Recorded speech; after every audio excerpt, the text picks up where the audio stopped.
kekayaan yang hakiki saudaraku. Rasulullah Shallallahu Alaihi Wasallam bersabda, jadilah seorang yang wara, niscaya engkau menjadi manusia yang paling baik dalam beribadah.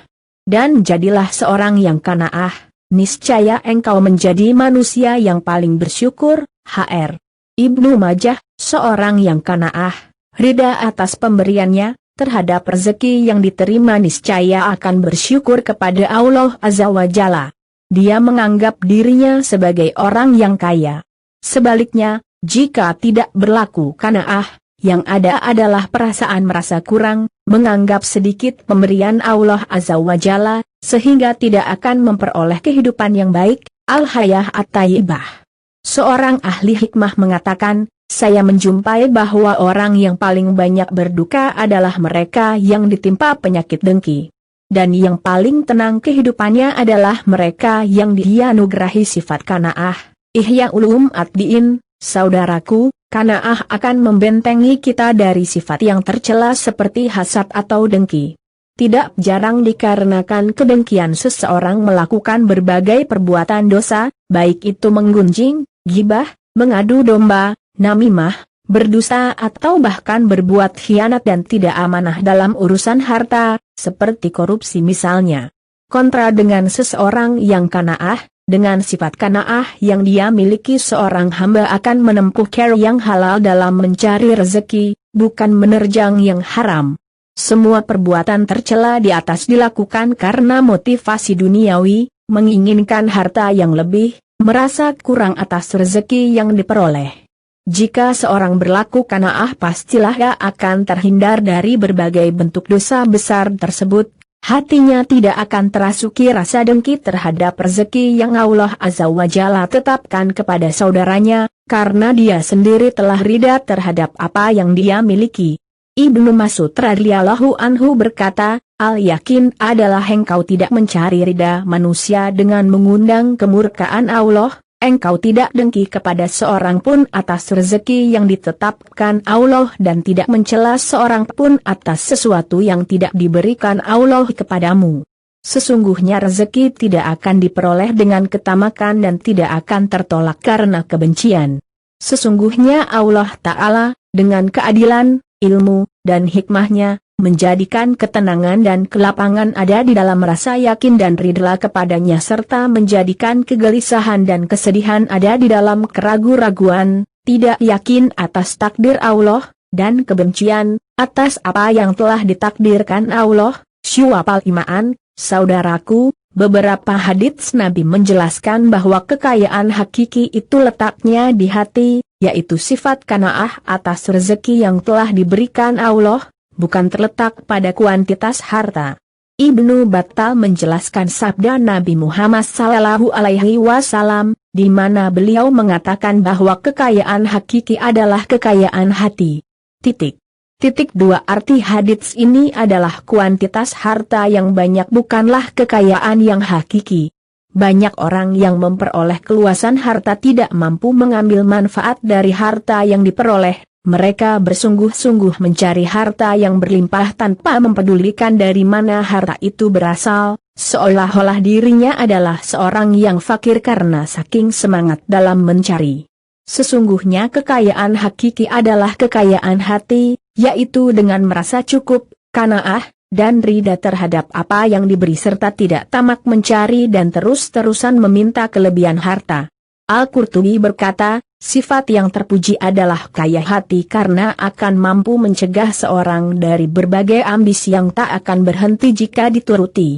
Dengan sifat tersebut seorang akan memperoleh kehormatan, kemuliaan, dan pujian yang lebih daripada mereka yang kaya harta namun sesungguhnya berhati miskin saking tamaknya dalam mencari harta.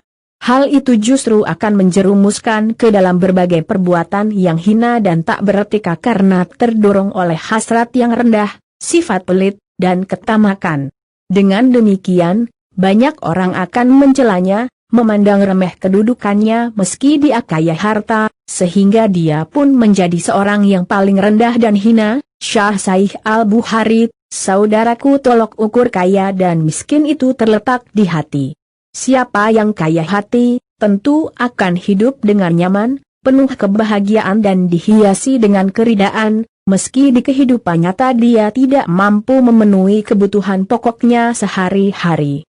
Sedangkan seorang yang miskin hati, meski memiliki segala apa yang ada di bumi kecuali uang 100 perak, niscaya akan tetap memandang bahwa kekayaannya terletak pada 100 perak tersebut. Dirinya tidak akan merasa cukup, kecuali dia telah memiliki uang itu. Demikianlah, Qanaah pada hakikatnya adalah kaya hati, kenyang dengan apa yang ada di tangan, tidak tamak, tidak pula cemburu dengan harta orang lain, tidak juga meminta lebih terus-menerus, karena jika terus-terusan meminta lebih, itu berarti masih miskin. Saudaraku, seseorang yang Qanaah tidak akan menyusahkan orang lain dengan berharap mereka memenuhi kebutuhannya. Mulia karena seorang yang Qanaah tidak akan mudah untuk meminta-minta kepada manusia. Dalam sebuah hadits disebutkan, kehormatan seorang mukmin terletak pada salat malam dan kemuliaannya terletak pada ketidakbergantungannya pada manusia. Hr. Al-Hakim, saudaraku, kita harus memperkuat keimanan terhadap takdir Allah Azza wa Jalla, kesabaran dan tawakal. Rezeki termasuk salah satu yang telah ditakdirkan Allah Azza wa Jalla bagi setiap hambanya, bahkan ketika dia belum terlahir ke dunia dan masih berada dalam rahim sang ibu, bahkan sejak azali seluruh hal yang terkait dengan hambanya telah ditetapkan olehnya. Jika kita benar-benar memahami hal ini, maka rasa gelisah atas rezeki yang ada tidak sepatutnya terjadi. Oleh karenanya, keimanan terhadap takdir Allah Azza wa Jalla merupakan pondasi yang dapat melahirkan sifat Qanaah, diiringi dengan memperkuat sifat sabar dan tawakal, berserah diri kepada Allah Azza wa Jalla. Ketika sifat Qanaah tidak terdapat dalam diri kita berarti ada kekurangan dalam keimanan terhadap takdir Allah Azza wa Jalla, kesabaran kita masih minim, begitu pula dengan sikap tawakal. Saudaraku, marilah kita mentazaburi firman Allah Azza wa Jalla dan hadits Nabi Muhammad sallallahu alaihi wasallam, terutama berbagai ayat yang menerangkan tentang rezeki dan usaha yang dikerahkan manusia untuk memperoleh penghidupan, yang semuanya itu berpulang pada takdir Allah Azza wa Jalla. Allah Azza wa Jalla menerangkan bahwa Dia telah menetapkan rezeki kepada para hambanya, dan tidak ada suatu binatang melata pun di bumi melainkan Allah lah yang memberi rezekinya, dan Dia mengetahui tempat berdiam binatang itu dan tempat penyimpanannya. Semuanya tertulis dalam kitab yang nyata, Lauh Mahfuz, Qs. Hud. 6. Begitu juga firman Allah Azza wa Jalla yang menanamkan nilai bahwa campur tangan manusia sama sekali tidak mempengaruhi seluruh rezeki yang telah Dia tetapkan. Apa saja yang Allah anugerahkan kepada manusia berupa rahmat, maka tidak ada seorang pun yang dapat menahannya, dan apa saja yang ditahan olehnya maka tidak ada seorang pun yang sanggup untuk melepaskannya sesudah itu. Qs. Fatir. 2. Sabda Nabi Muhammad sallallahu alaihi wasallam yang menyatakan bahwa seseorang tidak akan diwafatkan kecuali setelah Allah Azza wa Jalla menyempurnakan jatah rezeki yang ditetapkan untuknya. Wahai manusia, bertakwalah kalian kepada Allah dan carilah rezeki dengan cara yang baik.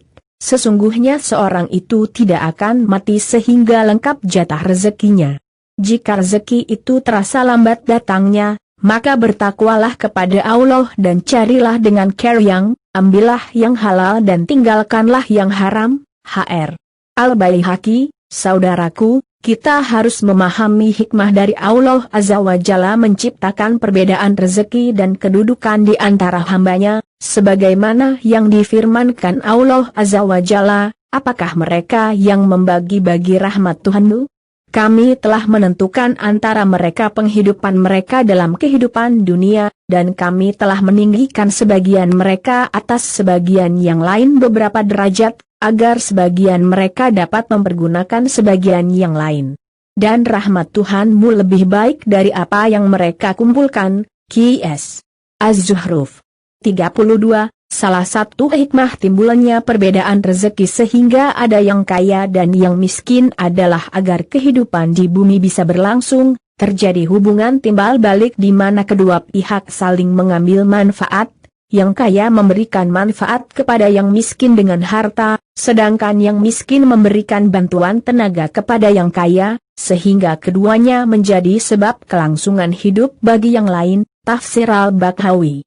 Selain itu, kondisi kaya dan miskin itu merupakan ujian, dengan keduanya Allah Azza wa Jalla hendak melihat siapakah di antara para hambanya yang berhasil, dan dialah yang menjadikan kamu khalifah, penguasa-penguasa yang saling menggantikan di bumi, dan Dia meninggikan sebagian kamu atas sebagian yang lain beberapa derajat untuk mengujimu terkait apa yang diberikannya kepada kamu. Qs. A6 165, saudaraku, berdoalah memohon agar kita dianugerahi sifat qanaah. Praktik Nabi mencontohkan hal tersebut, kehidupan ekonomi beliau yang bersahaja tidak membuat beliau mengeluh, bahkan beliau berdoa kepada Allah Azza wa Jalla agar rezeki beliau dan keluarga sekedar untuk menutup lapar. Menunjukkan betapa qanaah pribadi beliau. Kita dapat mencontoh beliau, memohon agar Allah Azza wa Jalla memberikan kita sifat qanaah. Salah satu doa yang diriwayatkan dari Ibnu Abbas radhiyallahu anhuma adalah doa berikut, Ya Allah, jadikanlah aku orang yang qanaah terhadap rezeki yang Engkau beri, dan berkahilah, serta gantilah apa yang luput dariku dengan sesuatu yang lebih baik. Hr. Bukhari dalam Al-Adab Al-Mufrad. Semoga Allah Azza wa Jalla mengaruniakan hidayahnya kepada kita, sehingga kita tetap istiqamah senantiasa qanaah, sabar dan tawakal untuk meraih ridhanya. Amin ya Rabb, wallahu alam bishawab.